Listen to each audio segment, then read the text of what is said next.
الله أكبر والأماني بين يديك، الله أكبر والصعب هين عليك، يا مسهل الشديد ويا ملين الحديد ويا منجز الوعيد ويا من هو كل يوم في أمر جديد، يا واسع الرحاب، يا فاتح الأبواب، يا قابل التوبة ممن تاب، يا عزيز يا وهاب. اللهم سخر لنا من الأقدار أجملها ومن السعادة أكملها ومن الأمور أيسرها ومن الخواطر أوسعها. يا رب أعطنا النفس الراضية وصدور من الهموم خالية وقلوب من طاعتك صافية وأنعم علينا بالعافية. يا مساء الفل عليكم، دمتم حلوين وفي القلب محفوظين.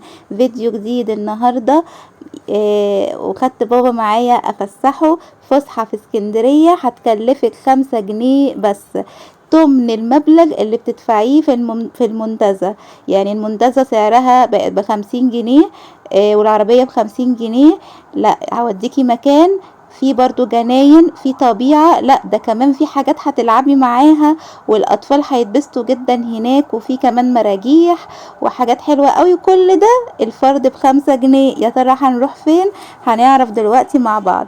طبعا في ناس كتير بتحب تتفرج على شوارع اسكندرية وانا رايحة يعني، فحبيت كده اصور لكم. طبعا دي منطقة سموحة، يعني عشان اول ما تشوفوا شجر وجناين وزرع وشوارع شكلها شيك وراقي كده اعرفوا ان هي سموحة على طول. ف طبعا انا في سموحة. طبعا ايه الذكي بقى اللي هيعرف انا رايحة فين يعني. فقبل ما تتفرجوا على الفيديو ما تنسوش تحطوا لي لايك كومنتات كتير. انا بصراحة عملت الفيديو بمنتهى الضمير والامانة، يعني صورت لكم كل حاجة موجودة في المكان. ما رضيتش ان انا اطلع بفيديو يعني اللي هو اديكم كده مقتطفات بس. انا بعمل الفيديو بتاعي بضمير عشان خاطر يعني ايه يعني ده شغل، ولازم اي شغل في الحياة ان انت تعمليه بضمير. ربنا قال ان الله يحب اذا عمل احدكم عملا ان يتقنه.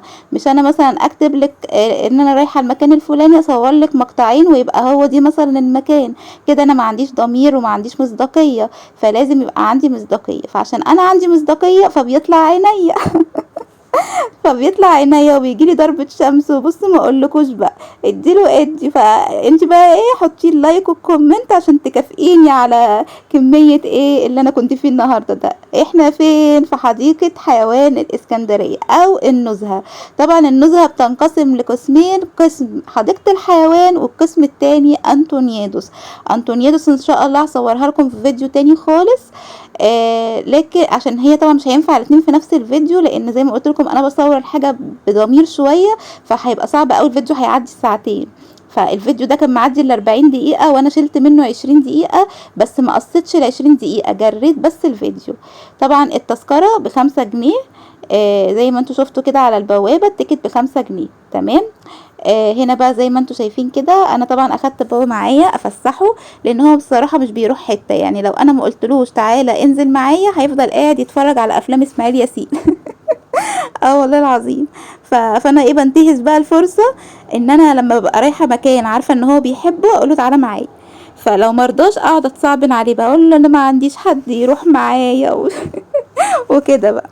طبعا احنا دلوقتي في حديقة الحيوان. عايزة اقول لكم من اجمل الاماكن اللي موجودة في اسكندرية. اي نعم ممكن تلاقي نص الحيوانات ما بقتش موجودة، بس كمكان فيه خضرة وشجر وطبيعة بجد تحفة يعني بجد. انطونيادوس كلها جناين، النزهة حديقة الحيوان كلها جناين، المنتزه كلها جناين. ارخص حاجة فيهم هم التلاتة حديقة الحيوان ب5 جنيه، وفيها نفس الطبيعة اللي بتشوفيها في المنتزه وبتشوفيها في الانطونيادوس. بس طبعا كل حاجة فيهم ليها رونق وليها طابع خاص.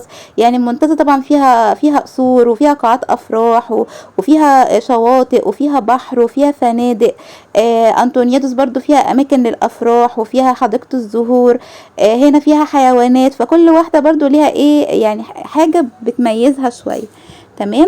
طبعا احنا بقى اخدنا جولة زي ما انتوا شايفين كده مع الحيوانات كلها بقى، اشي معيز على حصنة على اسمه ايه ده.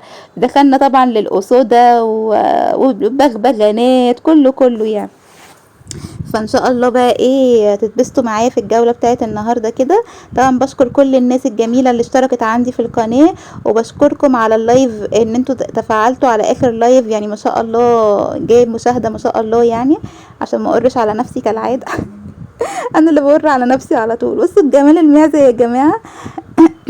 طبعا الرحمة مش بس بالإنسان، لازم يكون الإنسان عنده رحمة بأي حاجة ربنا خلقها على وجه الأرض، سواء أزهار، أشجار، حيوانات، أي حاجة لازم يكون عندك رحمة. ما تأذيش أي حاجة، حتى لو الحاجة دي انت بتخافي منها أو ما بتحبهاش، ما تأذيهاش، ما تضربهاش، ما تسممهاش، ما تأكلهاش أكل وحش.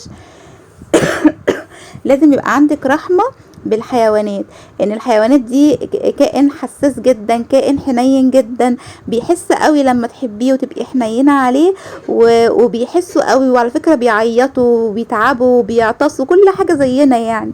فلازم يبقى عندنا رأفة. ليه؟ الانسان هيرد عليكي، هيزعقلك، هيقولك انا ما اسمحلكيش تعملي معايا كذا وكذا وكذا، لكن الحيوان عمره ما هيقولك المية دي طعمها وحش، ولا الاكل اللي انت حطهولي ما يتاكلش، ولا انتي قاسية عليا، عمره ما هيتكلم. فدي روح، والروح لازم ان احنا اي حاجة ربنا بس فيها الروح لازم يبقى احنا عندنا ايه رحمة بيها.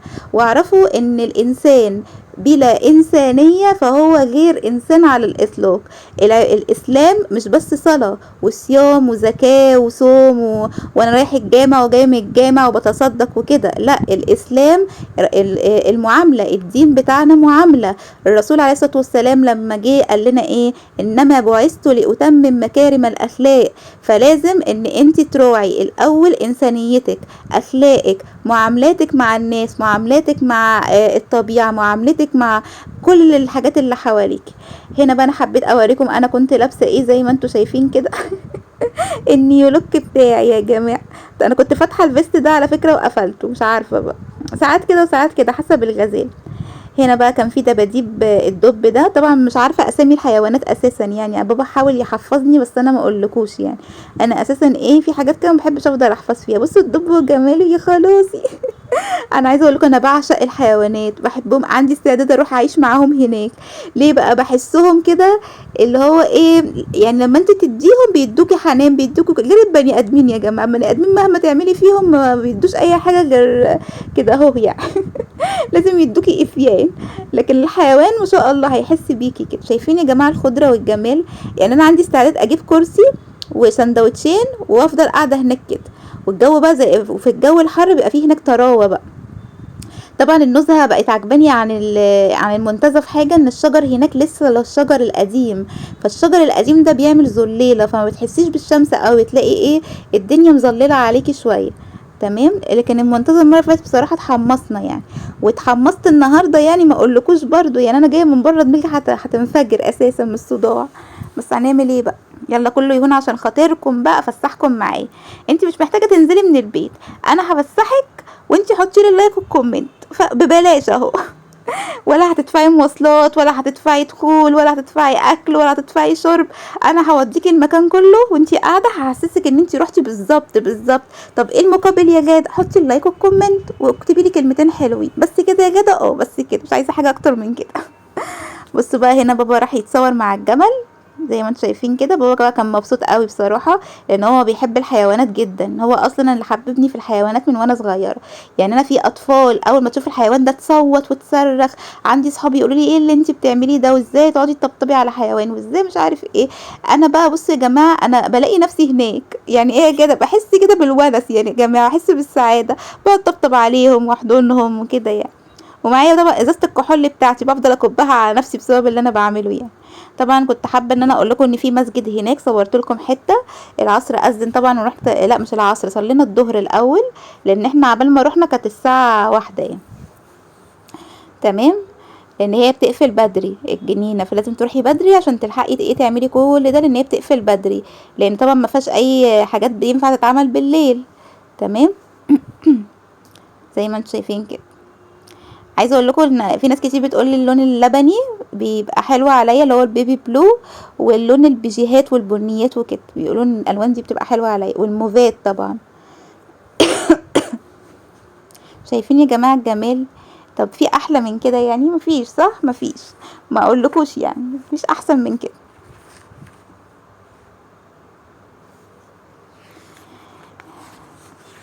انا بسكت شويه عشان ما تزهقوش مني بقى. تستمتعوا حبه ريلاكسيشن. عايزه اقول لكم بقى الناس كلها جايبه الكولمان بتاعها، واللي جايب سندوتشات، واللي جاي يعني ما اقولكوش بقى هيصه هيصه.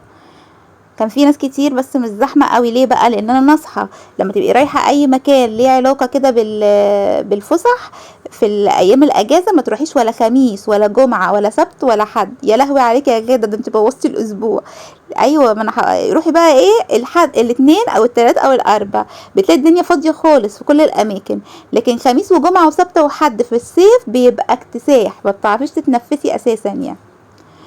هنا بقى طبعا عشان لو عندكم فضول يعني تعرفوا انا عملت اكل ايه وانا رايحه. ما عملتش اكل الحمد لله، انا كان نفسي افصل يعني. كان ممكن بقى اعمل سندوتشات كفته وبانيه وحاجات كده، بس بصراحه ما حبيتش اتعب نفسي يعني. كفايه هدة التصوير والمشوار وكده. فاحنا اصلا ركبنا الساعه فنزلنا، كان في ابو كمال هناك، فجبنا من عنده سندوتشات فول وفلافل، وجبنا ازازتين ميه. وقلنا مش هنجيب بقى حاجات اكتر من كده، لان يوم ما رحنا المنتزه شلنا حاجات كتير، شاي وعصير وكده، ما كناش عارفين نمشي بسبب الشيله، الشنطه تقيله جدا. فحرمنا بقى، بقينا بناخد بس حاجات بسيطه وكده، واحنا مروحين بقى لو عطشنا ولا جوعنا نبقى ناكل. طبعا بابا زي ما انتم شايفين كده كان قاعد بيقطع بطاطا وجزر وكابوتشي وخيار عشان ياكل الحيوانات يعني. تمام. طبعا العيال هناك بقى ايه واخدين كوره، وما اقولكوش بقى، ما اقولكوش حاجه كده في منتهى الجمال. هنا بقى زي ما قلت لكم الظهر كان اذن، فما شاء الله عاملين مسجد حريمي ومسجد رجالي. فانبسطت قوي، بحب قوي الاماكن اللي بتعتني ان الانسان يعني ايه ما ياثرش في حق العبادات بتاعته، ويكونوا موفرين مكان للصلاه. بس ما رضيتش طبعا اصور لكم مسجد السيدات عشان اكيد في ناس منقبه او كده، فحرام يعني. بصوا بقى يا جماعه، كانت عجباني قوي الشجره دي، كان هين عليا اقول للناس اللي تحتها يلا بره عشان اتصور لوحدي تحتها. كان نفسي اقوم كل ده، بس هقومهم ازاي بقى؟ هقومهم ازاي؟ بصوا قد ايه كان نفسي كل ده يقوم عشان اتصور تحتها لوحدي بقى. تخيلوا الصوره كانت هتبقى رائعه رائعه بس ما عرفتش بقى. يلا نخش بقى ايه للقصوده يا جماعه، للقصوده. عايزه اقول لكم يعني كانوا نايمين على نفسهم خالص، كان مغمى عليهم من حر. اهو بصوا جميله خالص يا جدع. بتقولي على الاسد جميله؟ اه من بعيد يا حبيبتي، من بعيد احنا انت قميلة من بعيد، تقرب مني نو نو نو يعني، ما اقولكيش بقى، لا نزعلوا من بعض لو قرب نزعل من بعض. اهو بصوا سبحان الله، الراجل متعود عليه بقى، صديقه هو اللي مربيه، ميخافوش من بعض ولا يتضايقوا من بعض ولا اي حاجه خالص.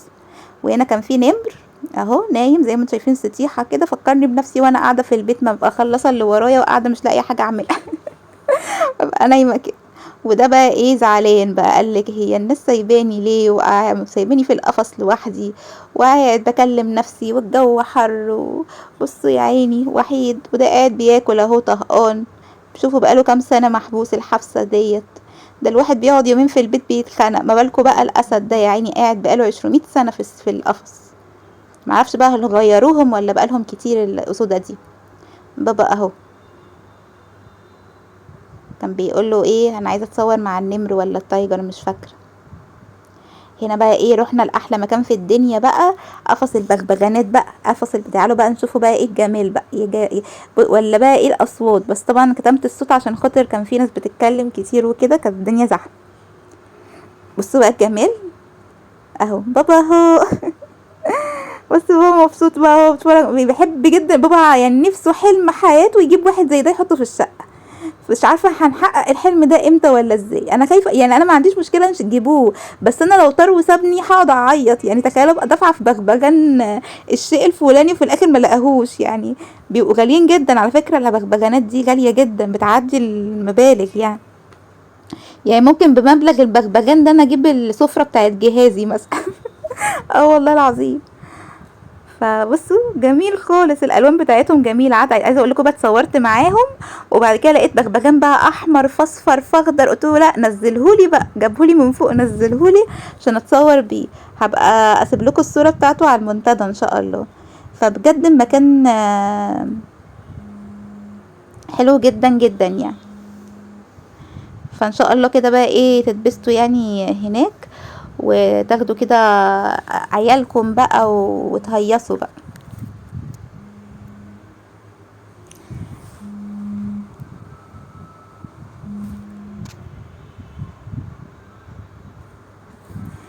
تليفوني كان بيرن يا جماعه، فاضطريت ان انا ايه اكنسل يعني قبل ما اخلص الفيديو اللي مش عايز يخلص ده.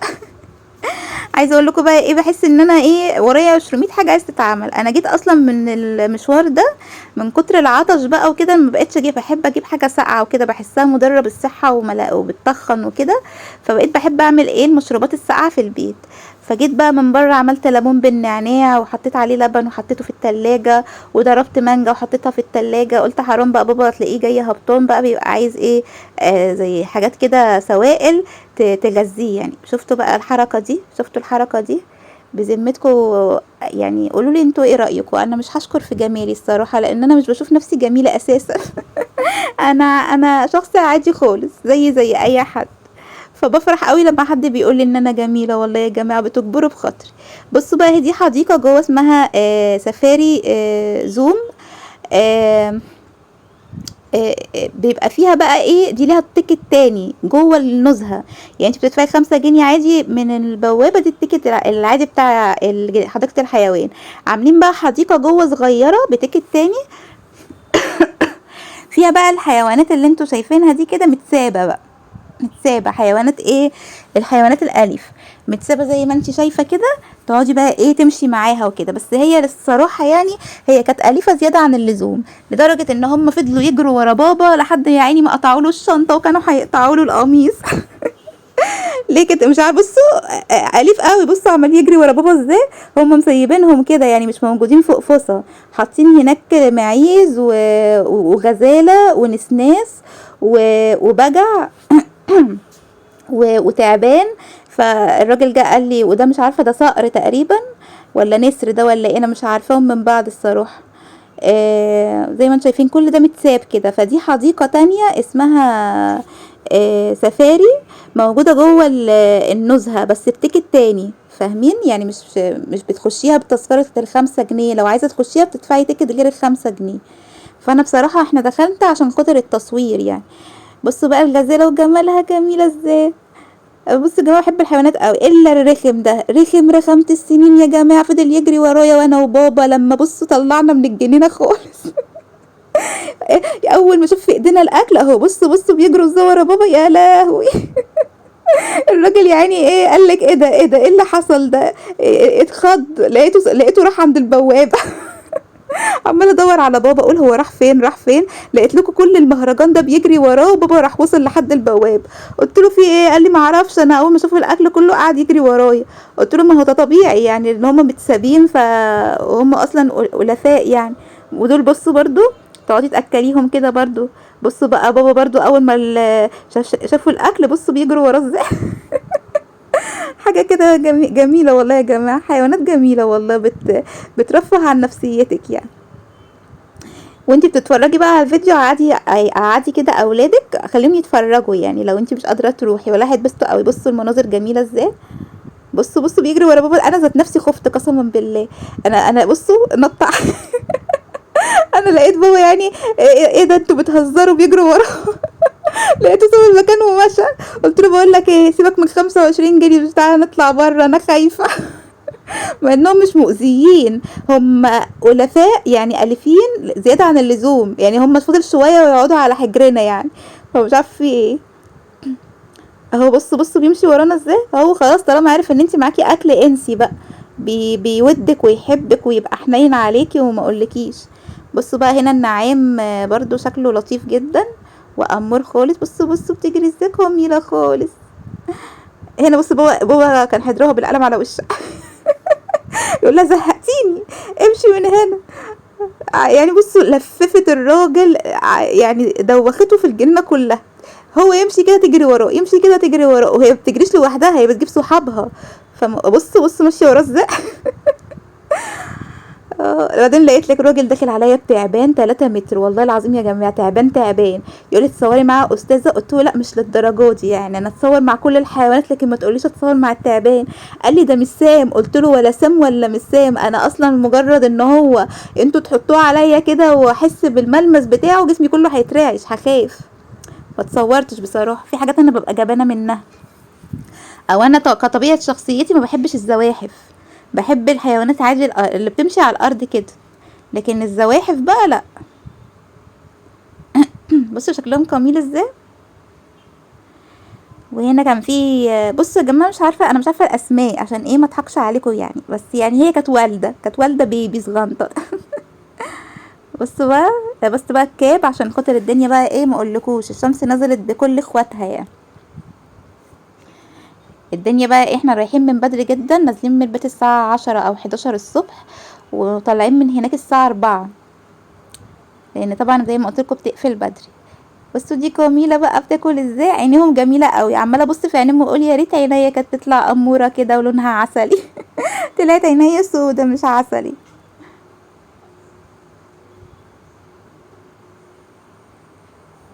هنا بقى كنت بابا كان بيصورني بالتليفون، زي ما انتوا شايفين كده بقى يا جماعه. بصوا الطبيعه خلابه يعني، حاجه كده رائعه، ما شاء الله ما شاء الله يعني، سبحان الله العظيم بجد يعني. احلى حاجة في الحياة لما تروحي كده تقعدي كده في وسط الجناين والهوا والاشجار والطبيعة، وتفصلي كده عن اجواء بقى ايه زحمة المواصلات والكلام والمطبخ وكده، وتذكرة سعرها حلو، وتقدري ان انت تاخدي اولادك. يعني انت لو عملتي شوية اكل في البيت وانتوا مثلا 4 افراد، خمس يعني قولي 20 جنيه تذاكر الدخول، وقولي مثلا حطي عليهم 30 جنيه مواصلات ولا 50 جنيه، يعني ممكن 100 جنيه تظبطي نفسك بيهم يعني، والاكل تعمليه في البيت يعني. 100 جنيه مواصلات بالدخول، ف هيبقى حلو قوي ان انت تفسحيهم وتوديهم مكان زي ده، وتاخدي لهم كوره، وتاخدي لهم كده العاب معاكي وكده. مش لازم نروح الاماكن الغاليه، المنتزه غاليه عليكي، ممكن تروحي مكان زي ده على الاقل هيلاقوا حاجه يلعبوا معاها. بصوا بقى كانوا عاجبني قوي دول، كان في معزه هربانه كده بس معرفش اتصور معاها. هنا بقى ركبنا المشروع وقعد حنطنا ساعه الا ربع عبال ما يحمل. شايفين بقى الشمس عامله ازاي، كان هتجيلي ضربه شمس والله العظيم. قاعده بقول لبابا انا بنهار انا بنهار. يا رب الفيديو بقى النهارده يكون عجبكم، اشوفكم في فيديو جديد، وتنسوش اللايك والكومنت. باي باي.